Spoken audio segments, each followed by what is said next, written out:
గుడిపాల మండలం గంగాసాగరం వద్ద ఘోర రోడ్డు ప్రమాదం సంభవించింది. తిరుపతి నుంచి మదురైకి వెళ్తోన్న ప్రైవేటు బస్సును టిప్పర్ ఢీకొనడంతో ఈ ఘటన చోటు చేసుకుంది. ప్రమాదం ధాటికి అదుపు తప్పిన బస్సు కరెంటు స్తంభాన్ని ఢీకొట్టి బోల్తా పడింది. చిమ్మ చీకట్లో అసలేం జరుగుతుందో అర్థం కాక ప్రయాణికులు హాహాకారాలు చేశారు.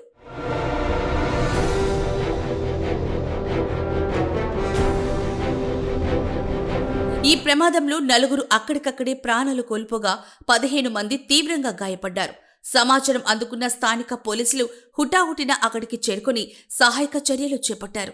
6 క్షతగాతులను వేలూరులోని సీఎంసీ నరివి ఆసుపత్రికి తరలించగా 9 మందిని చిత్తూరులోని ప్రభుత్వ ఆసుపత్రికి తరలించి చికిత్స అందిస్తున్నారు. ప్రమాదం జరిగిన విషయం తెలియగానే జిల్లా కలెక్టర్ ప్రభుత్వాసుపత్రికి చేరుకున్నారు. ప్రమాద వివరాలు అడిగి తెలుసుకుని మెరుగైన చికిత్స అందించాలని వైద్యులను ఆదేశించారు. టిప్పర్ డ్రైవర్లు రాంగ్ రూట్లో వచ్చి ఢీకొట్టడం వల్లే ఈ ప్రమాదం జరిగిందని చిత్తూరు రూరల్ పోలీసులు తెలిపారు. ఈ ఘటనపై కేసు నమోదు చేసి దర్యాప్తు చేస్తున్నామన్నారు.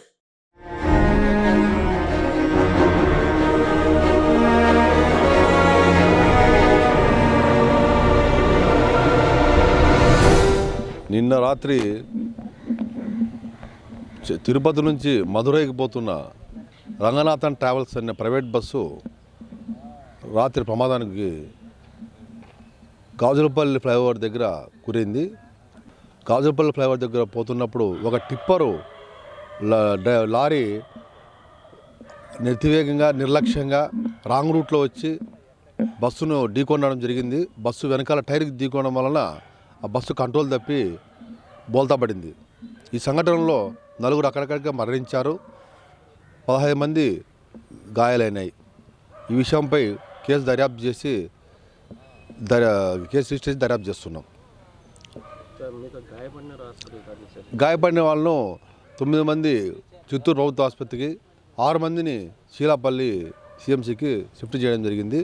వాళ్ళందరికీ ప్రస్తుతానికి ప్రమాదం లేదని తెలుస్తూ ఉంది.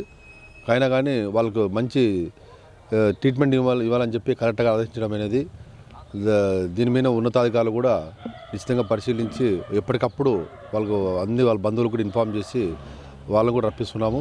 వాళ్ళకి మంచి వైద్యం అందించాలని కోరుతున్నారు.